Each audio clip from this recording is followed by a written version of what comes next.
예. 자, 538쪽에 여러분들이 지금 풀어보신 모의고사 3회 FAT 1급 모의고사 3회 이론 문제부터 같이 한번 풀어보도록 하겠습니다. 1번 주식회사 한국은 24년 10월 1일 장기 투자 목적으로 더존의 주식 100주를 한 주당 1,000원에 취득했고요. 주식회사 더존의 주식은 한국거래소에 상장되어 있으며 24년 12월 31일 결산일에 공정가치는 주당 1,300원이다. 공정가치를 반영하기 위한 분계로 오른 것은, 자, 매도 가능 증권이라는 걸 여러분이 알아야 되겠네요. 왜 그러냐면 장기 투자 목적으로 주식을 취득했다라고 했습니다. 장기 투자 목적의 주식은 매도 가능 증권으로 분류한다. 단기 투자 목적은 단기 매매 증권으로 분류했죠. 자, 그래서 매도 가능 증권 평가 이익이 발생합니다. 한 주당 1,000원에서 1,300원이 됐기 때문에 300원이잖아요. 곱하기 100주 하면은 3만원 되겠습니다.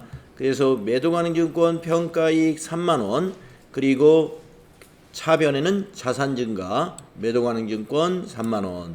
그래서 나번이 답이 되겠죠. 2번이다. 자, 여기서 한번 여러분에게 질문 드려보면은 차변의 매도 가능 증권은 자산 증가입니다. 그렇죠? 이건 자산 증가. 그러면 대변의 매도 가능 증권 평가 이익은 여러분 무엇이죠? 자본 증가죠?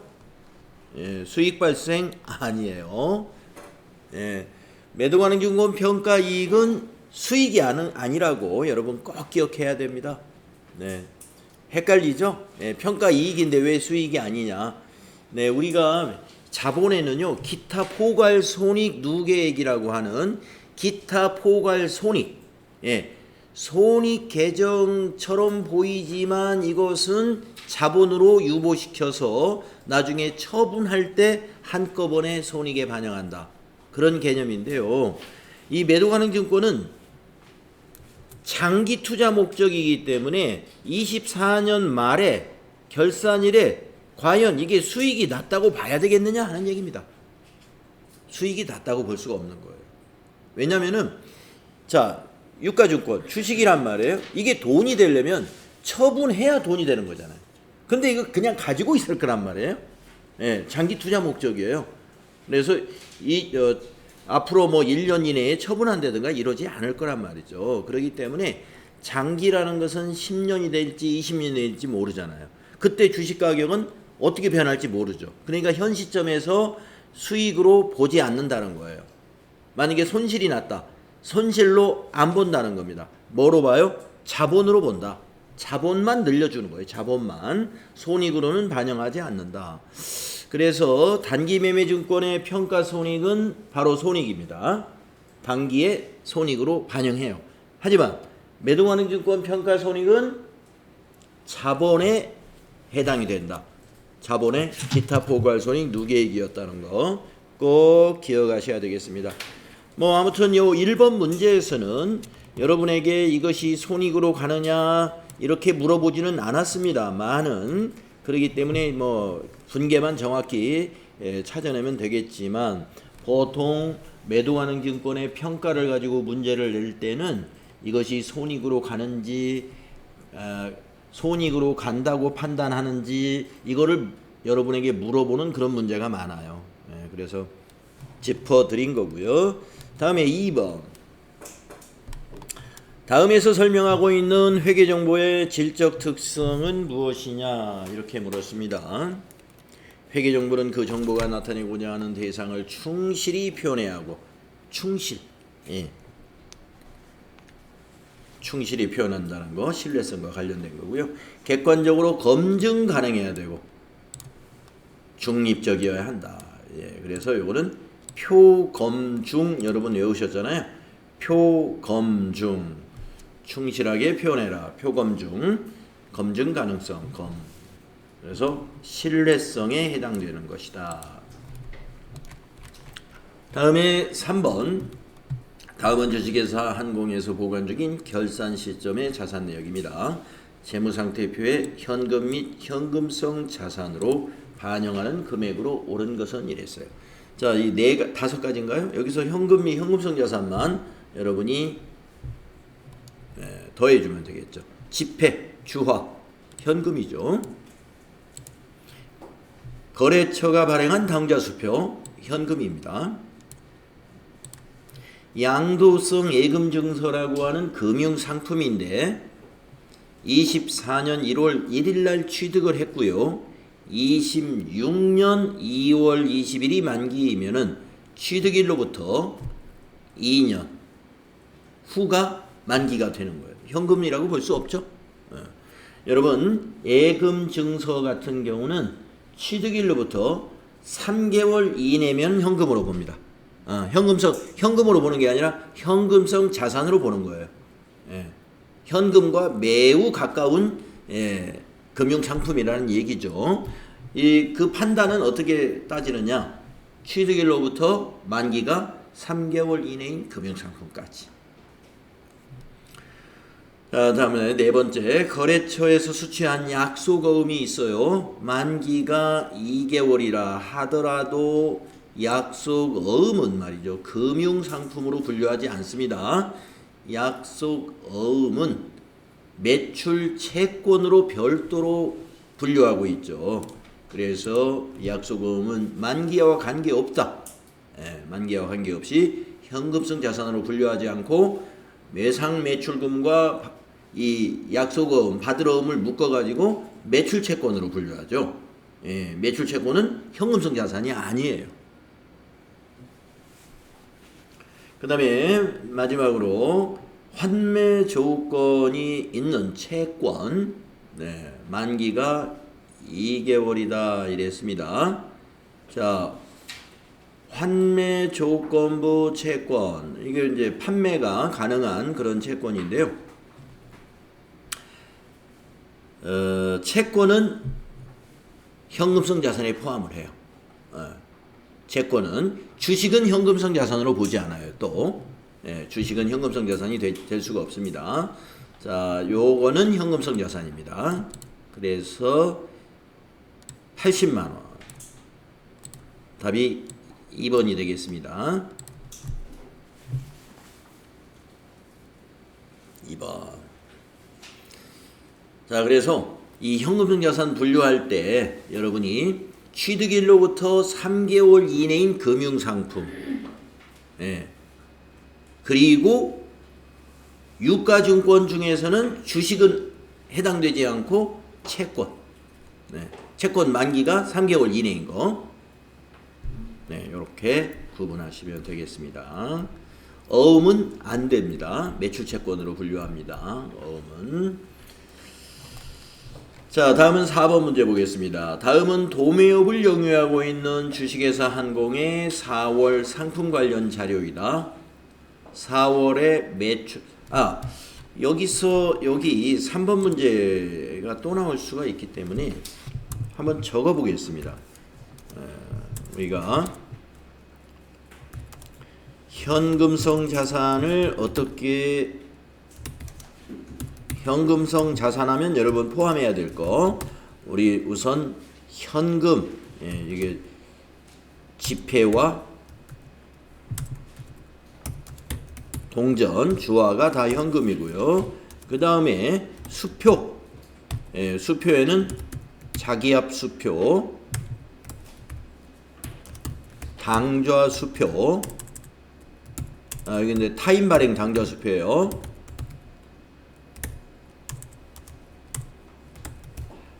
우리 회사가 발행한 것은 현금성 자산이 아닙니다. 타인 발행 수표. 그 다음에 개정 과목으로는 보통예금, 언제든지 찾을 수 있는 예금이죠. 그 다음에 당좌예금, 당좌예금도 언제든지 찾을 수 있는 예금이죠. 그러니까 입출금이 자유로운 예금은 현금성 자산으로 봅니다. 입출금이 자유로운 예금, 언제든지 출금할 수 있는 예금, 만기가 따로 없으므로 현금성 자산이에요. 네, 그리고 이제 마지막으로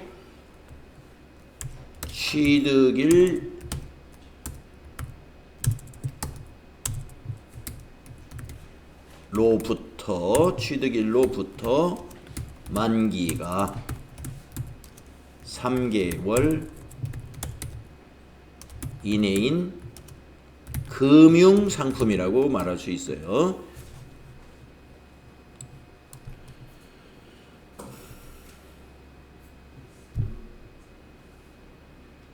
여기에 해당이 됩니다. 그리고 여기 보기에 나와 있던 어음이나 주식은 제외합니다. 어음이나 주식은 여러분이 현금성 자산으로 절대 포함을 안 시킨다는 거. 하지만 채권은 포함이 될 수 있다. 네, 채권은. 네, 요렇게 정리할 수 있습니다. 자, 현금성 자산 여러분 판단할 때 보기 중에 여기에 해당되는 것이 다 현금성 자산이라고 보시면 돼요. 지폐, 주화, 자기압수표, 타인발행수표, 보통예금, 당좌예금, 그리고 금융상품 중에서 취득일로부터 만기가 3개월 이내인 거. 근데 혹시 보기 중에 어음이 있다든가 주식이 있으면 그건 무조건 빼야 돼요. 어음이나 주식은 현금성 자산에 포함될 수 없는 겁니다.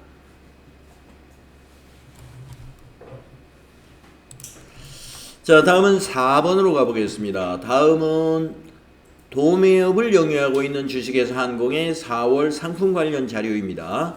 4월의 매출 원가는 얼마인가 하면서 선입선출법으로 적용해라. 네, 4번 문제 그동안 앞에서 기출문제 이론 풀 때 한 번도 빠지지 않고 이런 스타일의 문제가 출제됐다는 거죠.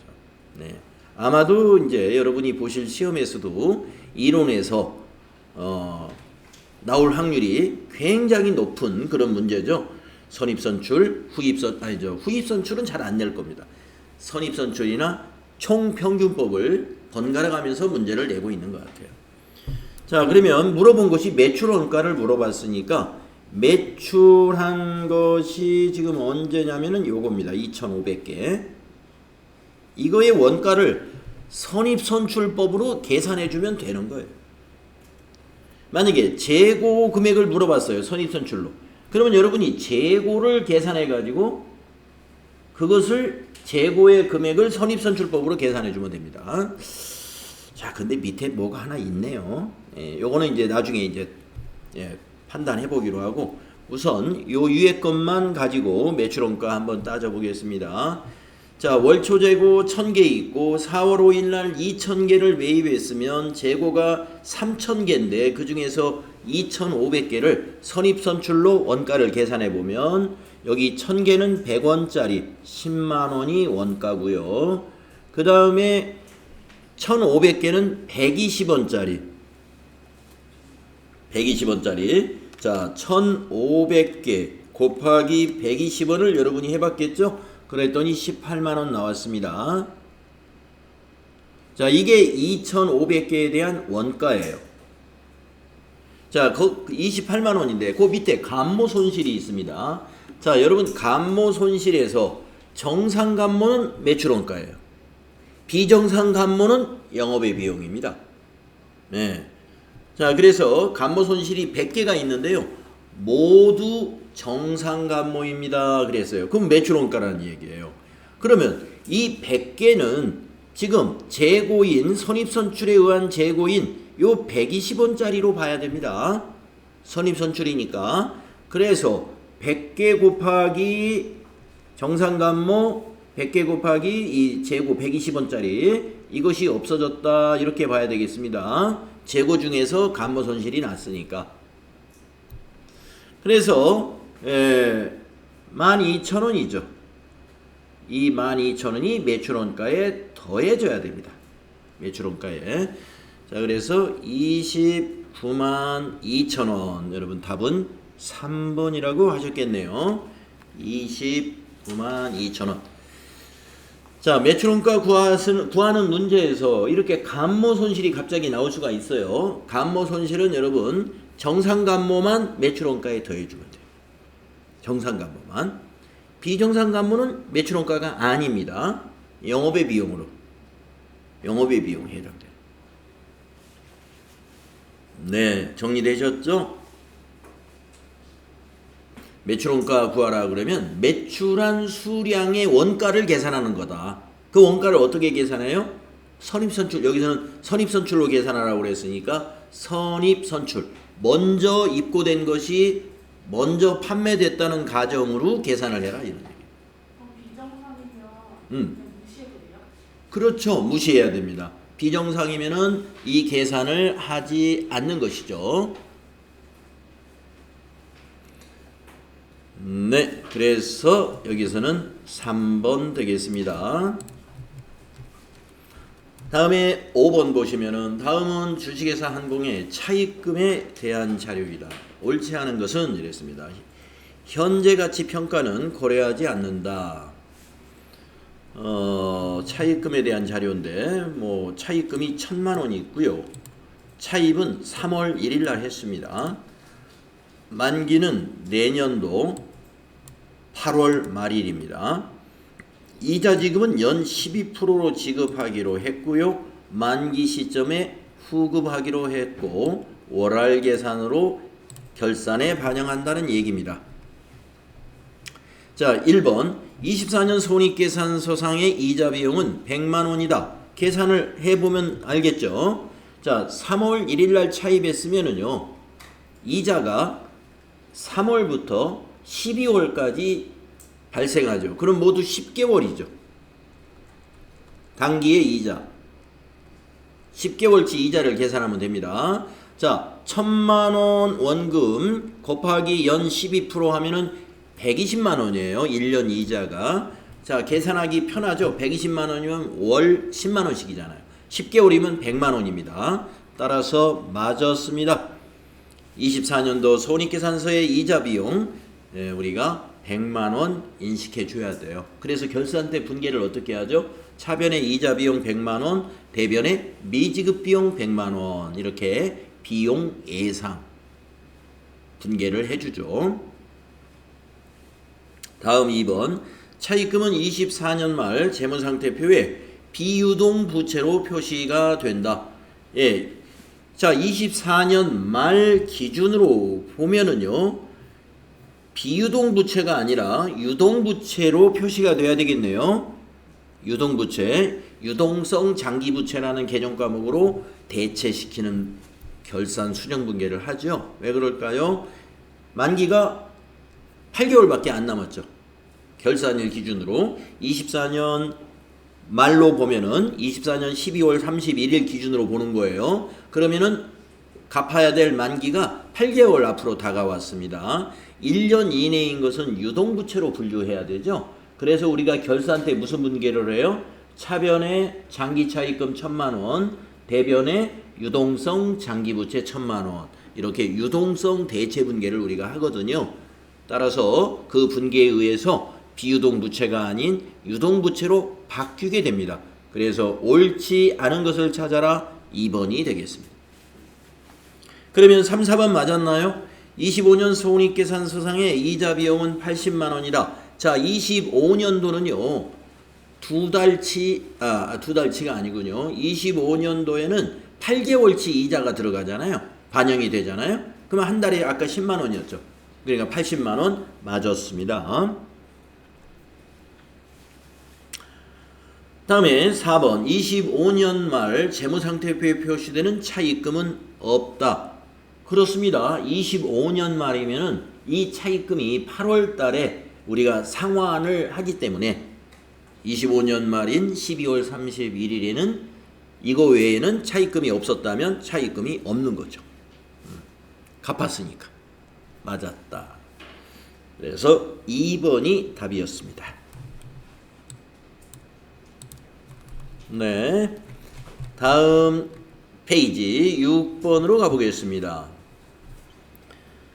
다음 자료에 의한 영업이익은 얼마인가? 여러분 손익계산서 구조를 알아야 되죠. 영업이익은 어떻게 구하냐면요. 매출액에서 매출 원가를 먼저 빼고 그 다음에 판관비까지 빼면 그게 영업이익이라는 거 여러분 알죠? 예. 매출액에서 매출원가 빼주고 판관비까지 빼주면 그게 영업이익입니다. 자, 매출액 여기 400만원 나왔습니다. 매출액 400만원. 다음에 매출원가 100만원 나왔습니다. 예, 100만원. 자, 이제 판관비.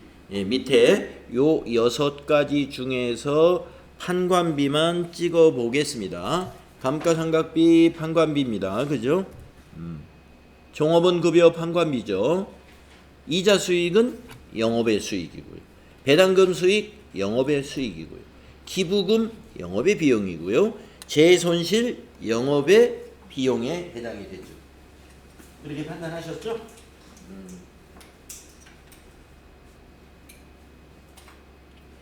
그래가지고 계산하시면 됩니다.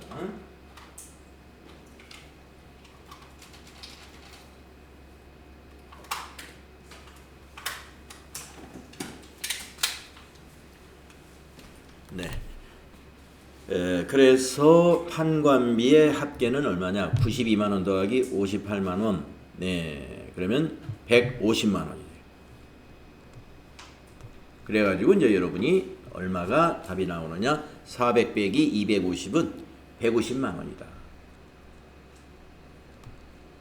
400만원 빼기 250만원 하면은 150만원 요게 영업이익이다 하는 거죠. 답은 4번에 있었습니다. 네, 이렇게 판단하셨죠? 자, 다음은 7번 보겠습니다. 주식회사 한공은 결산일에 대여금에 대한 이자 미수액 2만원과 사무실 임차료 미지급액 3만원의 처리를 누락했어요. 재무제표에 미치는 영향으로 옳은 것은 이랬습니다. 자, 이것도 결산 수정분계하고 같은 개념이에요. 대여금에 대한 이자면은 여러분 이게 뭐예요? 이자 수익이에요. 이자 수익. 예, 이자 수익을 누락했어요. 이자 수익. 그리고 이자 수익이 대변이면 차변은 뭐예요? 미수 수익이죠. 예, 차변은 미수 수익이 오는 거예요. 미수 수익은 자산이죠. 그래서 자산 증가 누락했습니다. 수익 발생 누락했어요.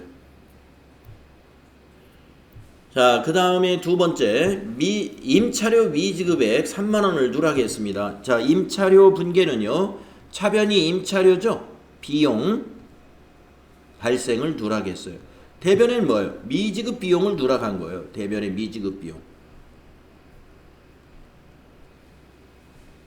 임차료를 누락했으면 대변의 미지급 비용을 누락한 겁니다. 따라서 이 분계가 여러분이 정리가 되어야 가나다라를 맞출 수 있습니다. 자, 여기 금액은 2만원이고요. 2만원이고 여기 금액은 3만원이죠. 예, 자, 한번 가버부터 보겠습니다. 2만원 하면은 위에 거죠. 자산의 과소. 자, 미수수익이 자산인데 누락했잖아요.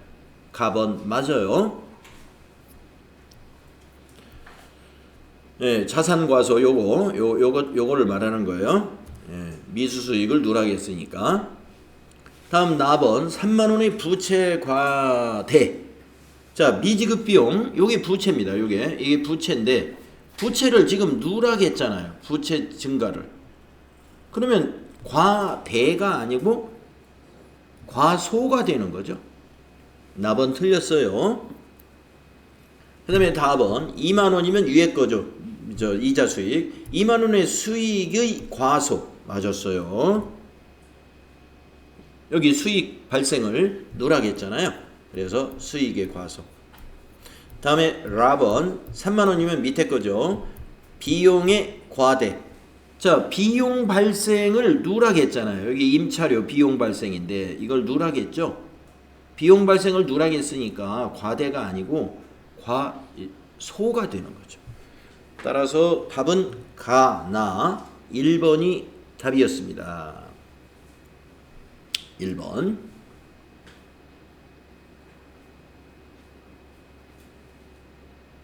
네, 그래서 7번의 문제는 여러분이 두 건의 결산 정리 사항을 이와 같이 차변의 미수 수익, 대변의 이자 수익을 누락했구나. 2만 원짜리. 그다음에 3만 원짜리는 차변의 임차료, 대변의 미지급 비용을 누락했구나. 라고 하는 이 결산 수정 분계가 정리가 되어 있어야 어느 게 옳은 것인가를 여러분이 찾을 수가 있다. 네. 수익과 비용의 예상에 관한 문제였습니다. 이거는 위에 거는 수익의 예상, 밑에 거는 비용의 예상이죠. 수익과 비용의 예상을 문제로 낸 거예요. 이걸 누락했으면 어떤 영향을 미치겠느냐, 재무제표에 어떤 영향이 있겠느냐. 이걸 물어보죠. 자, 그래서 1번 가다 2번인가요? 예, 2번. 다음에 부가가치세 문제로 가보겠습니다. 다음 중 부가가치세법상 과세기간에 납세지에 대한 설명으로 옳은 것은 사업자가 사업장을 두지 아니하면 사업장의 주소 또는 거소를 사업장으로 볼 수 있습니다. 맞아요. 다음 2번. 일반 과세자의 과세기간은 1월 1일부터 12월 31일까지다. 틀렸습니다. 그러면 1번이 답이군요. 옳은 거 찾으라 그랬으므로 1번이 이미 답이었어요. 네. 자, 2번은 간이과세자의 과세기간을 설명해 쓴 거예요. 2번이 그래서 틀렸고요. 3번 무인 자동 판매기를 통한 사업은 무인 자동 판매기가 설치된 장소 아니죠. 설치된 장소가 아니라 업무를 총괄하는 장소, 즉 사무소가 사업장이고요. 4번 간이과세자의 예정신고 기간 1월 1일부터 3월 31일까지이다 라고 했는데 간이과세자는 예정신고라는 것도 없고, 그리고 만약에 간이과세자는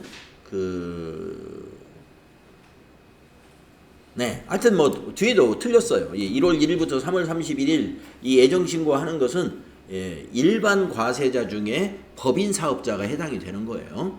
간이과세자를 설명한 게 전혀 아니에요.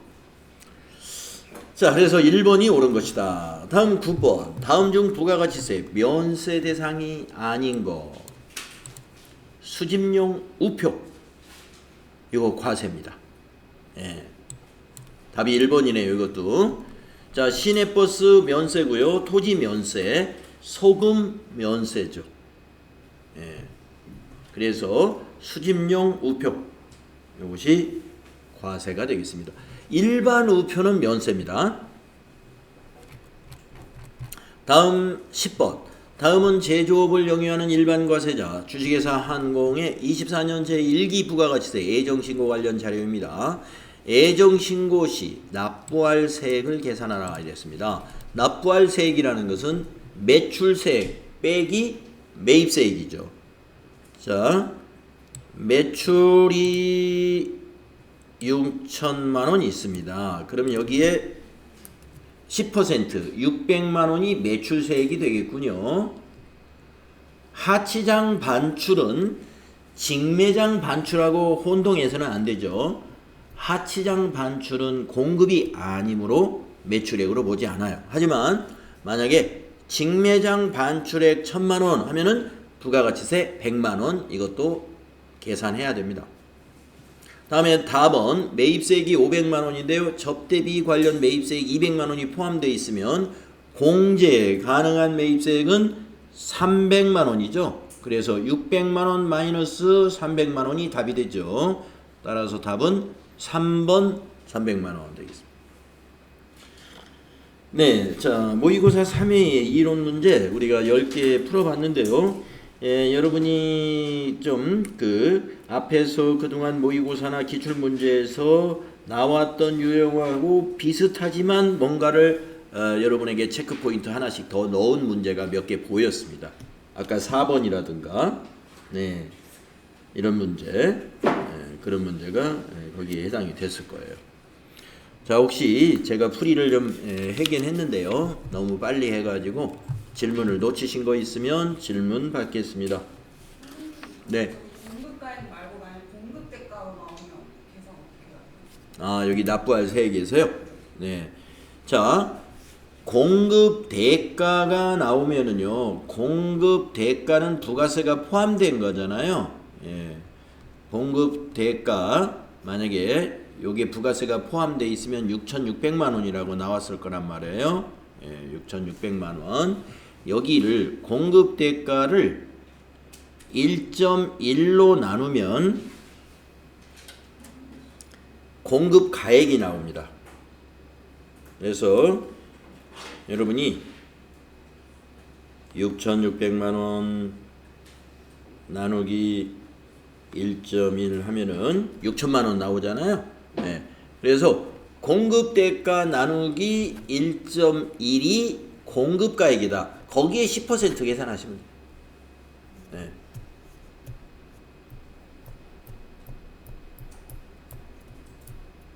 공급 대가 나누기 1.1은 공급 가액이다. 요 공식 하나만 알면 되겠습니다. 공급 가액으로 환산해 가지고 거기에 10%를 매출 세액으로 계산하시면 됩니다.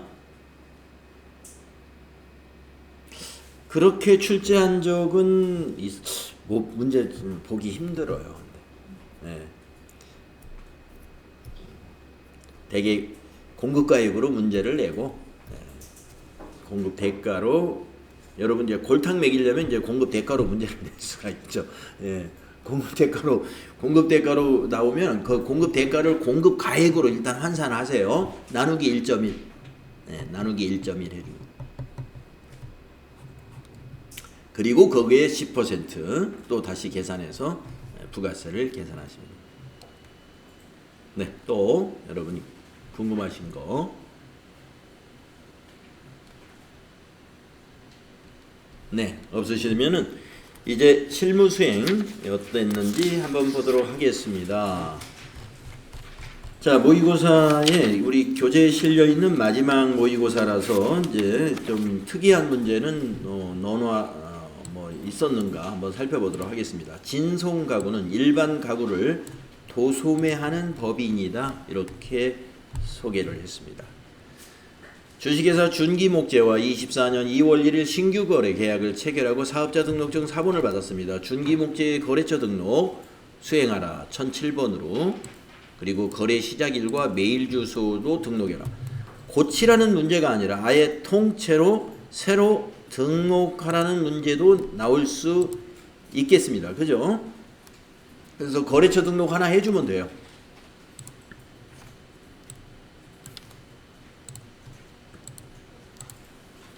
그래서 여러분이 거래처 등록 하는 게 어려운 작업이 아닐 테니까 잘 했을 겁니다. 이렇게.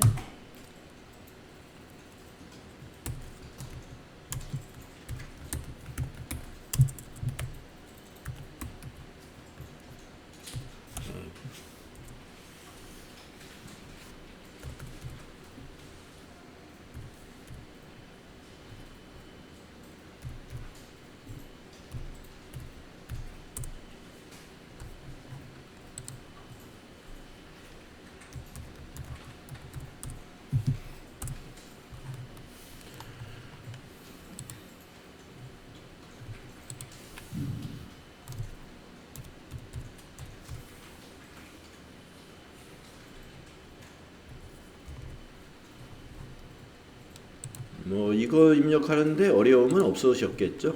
그래서 나머지 사항은 여러분들이 제대로 입력했다고 보고요. 메일 주소하고 거래 시작일만 한번 입력을 해볼게요. 거래 시작일이라는 게 여기 16번에 있어요. 그래서 거래 시작일을 자료 설명을 보면 나와 있죠. 2월 1일부터 신규 거래 계약을 체결했다. 그러므로 여기가 2024-0201로 이러기를 입력해 주어라. 거래 시작일이라고 입력하라고 챙겨 줘야 됩니다. 여기. 네, 나머지는 저는 생략할게요. 여러분들은 다 입력을 하셨겠죠. 업태 종목, 여기 사업장 주소 입력하시면 되는 겁니다. 다음에 2번은 전기분 손익계산서 입력 수정 문제가 나왔습니다. 전기분 손익계산서를 수정할 때는요, 당기순이익이 맞을 때까지 고친다는 거죠. 자, 수행과제 손익계산서 입력이 누락되었거나 잘못된 부분을 찾아 수정하시오. 전기분 이익잉여금 처분계산서의 처분 확정일, 가끔 이런 수행사항이 나옵니다. 이런 수행과제도 빠뜨리지 말고 해주시면 되겠습니다. 자, 두 가지를 하겠습니다. 그러면 전기분 손익계산서에서 매출액은 맞았네요. 매출 원가도 맞았습니다. 그러면 쭉 내려가면서 이렇게 보면 되죠. 예, 접대비에서 아니 맞았군요.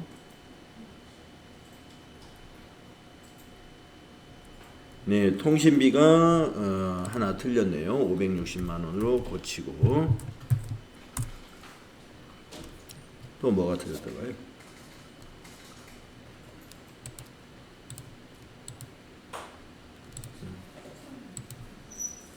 뭐 법인세가 통째로 빠졌네요. 밑으로 와서 법인세 이렇게 넣으셨겠죠? 2 플러스 엔터. 한 두어 개 고쳤으면 이제 당기순이익 한번 맞춰봐. 예, 맞았습니다. 10만 원 아니다. 18만 원이 틀리네. 응? 수선비? 수선비 5호 여기 5자하고 7자가 바뀌었군요. 예, 3570 플러스. 네.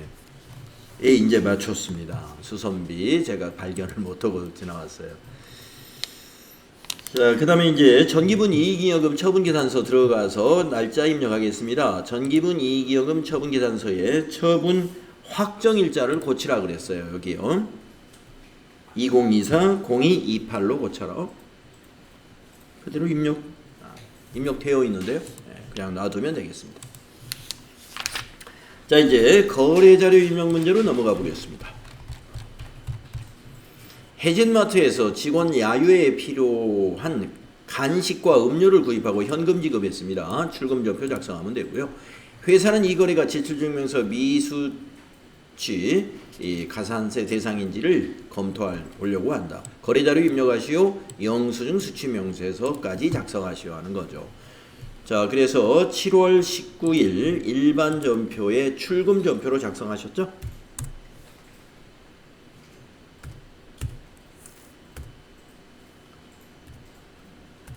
(811번) 복리후생비로 제대로 하셨죠?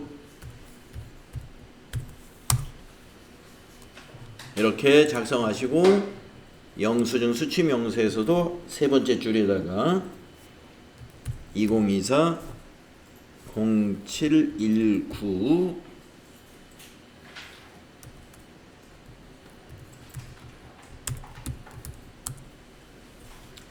좀 오타가 있는데 그냥 넘어갈게요.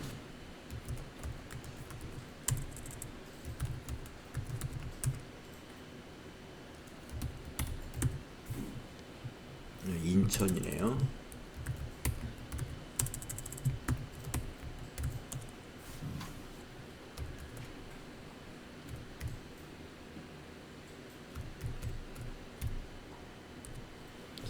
(16만원) 자, 구분사항이 있느냐 이거 말이죠. 마트 인천시에 있는 마트에서 16만원어치 산 거니까 해당 사항이 없습니다. 네, 계정 코드는 복리후생비였죠. 811번 복리후생비.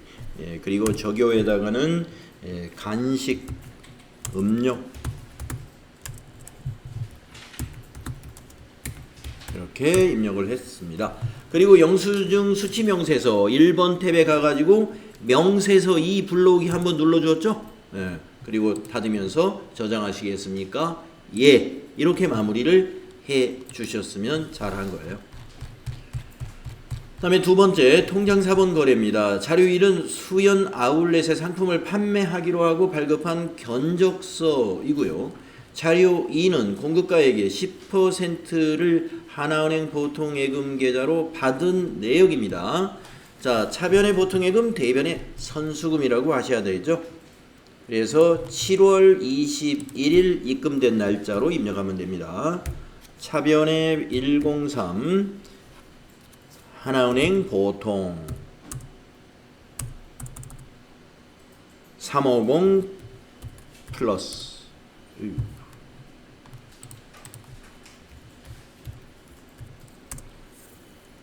대변은 부채 증가 선수금이라고 하셨죠. 거래처는 수연 아울렛으로 꼭 코드에다 입력을 했어야 되고요. 35만 원 이렇게 되어 있으면 되겠습니다. 네, 계약금 받았으면 선수금, 우리가 지급한 계약금은 선급금이라는 거 알아야 되겠고요. 자, 어음 관련 문제 나왔습니다. 7월 31일 진아 인테리어의 외상매입금을 전자음을 발행하여 지급했습니다. 거래자를 입력하시오. 자금 관련 정보를 입력하여 지급어음 현황에 반영하시오. 등록된 어음을 선택해서 사용하라. 어음 등록을 안 해도 됩니다. 이미 등록을 해놨다는 얘기죠. 자, 개정 과목 외상매입금 지급어음 찾으셨죠? 자, 외상매입금은 지급했으니까 부채감소 차변에 오는 거고요. 어음을 발행했으므로 부채 증가, 대변이 지급 어음이 됩니다. 자, 일반조표 7월 31일에다가 여러분이 차변에 251번 외상매입금 거래처는 진아 인테리어로 코드가 걸려 있어야 되고요. 금액은 700만 원, 대변은 252번 지급어음이고 거래처는 똑같이 5002번으로 돼 있어야 되고요. 700만 원 되겠습니다. 이렇게 입력이 되어 있어야 되고 지급어음줄을 클릭한 다음에 여러분이 F3을 눌러서 발행에 관한 자금 관리해 줘야 되죠. 어음 번호 더블 클릭해서 확인해 줬습니다. 그리고 엔터 쳐가지고 만기를 고쳐주는 것을 여러분이 했어요. 2024 0903으로 만기를 고쳐주면 다 된 겁니다. 엔터 치면 마무리가 되죠.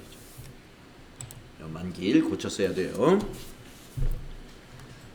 자, 다음에 네 번째 문제, 이 기타 일반 거래입니다. 7월 5일 단기 매매 차익을 목적으로 매입했던 한국정보통신 주식의 주식 전부를 매각했습니다.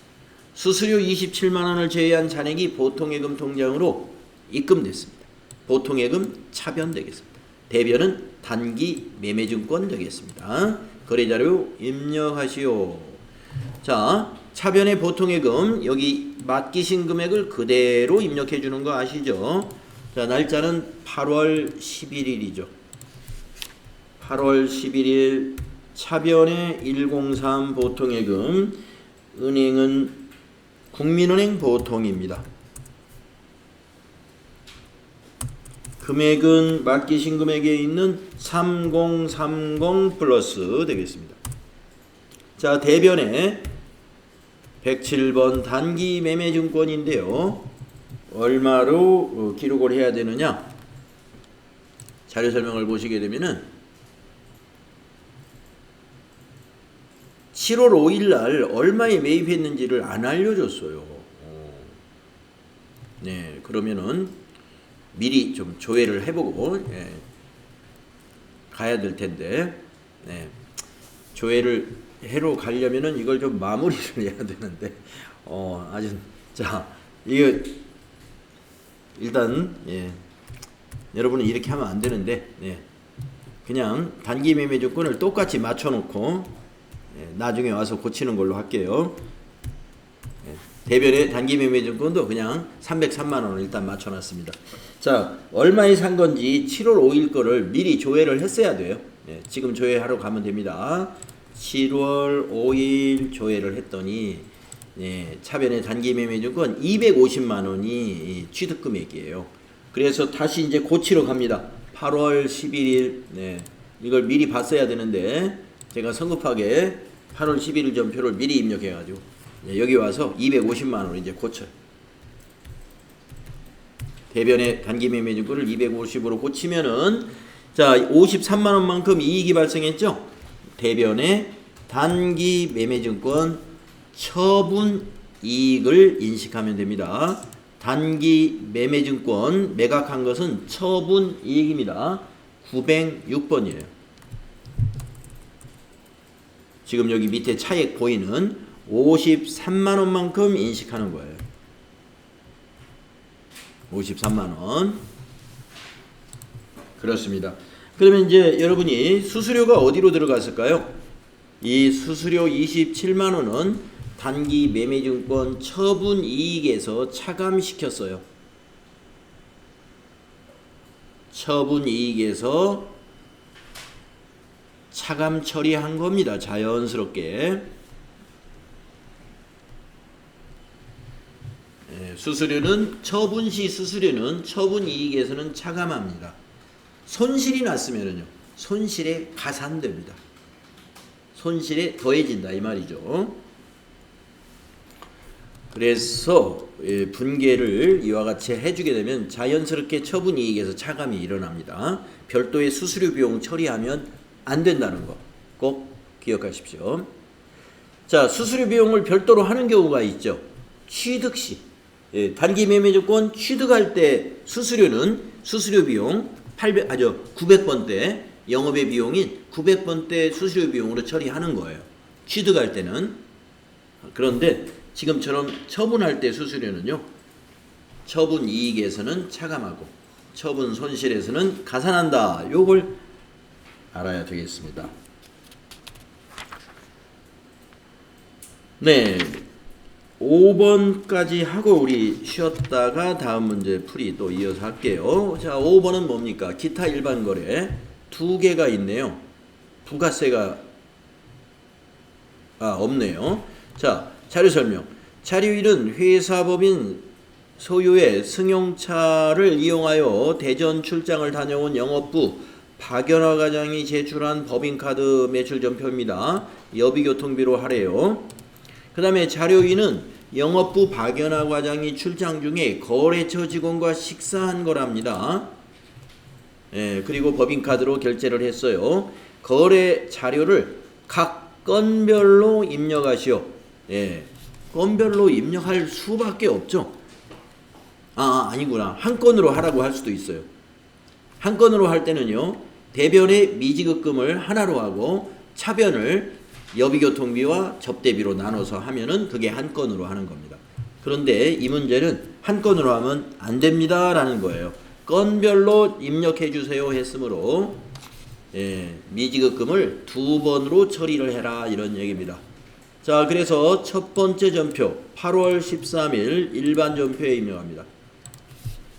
8월 13일 일반 전표에 차변에 여비교통비 812번 되겠고요. 쭉 가셔서 8만원 입력하셨을 거고요.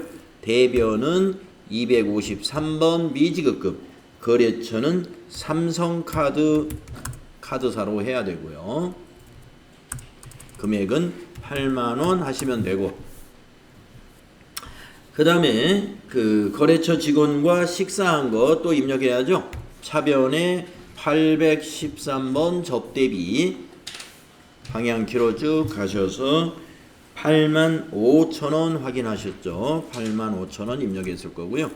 대변은 253번 미지급금 삼성카드 똑같은 카드죠. 삼성카드 에서 85,000원 이렇게 하는 겁니다. 만약에 문제에서 이 부분을 이렇게 내는 경우도 있을 수 있겠습니다. 거래 자료를 한 건으로 처리하세요. 한 건으로. 한 건으로 입력하세요. 그럴 때는 어떻게 해야 돼요? 대변의 미지급금 삼성카드를 16만 6천원으로 입력하면 돼요. 한 건으로. 그리고 차변을 여비교통비 8만원, 접대비 8만 5천원 이렇게 차변 두 개로 쓰고 대변은 미지급금 삼성카드. 거래처도 똑같으니까 한 건으로 할 수도 있는 거죠. 날짜도 같고.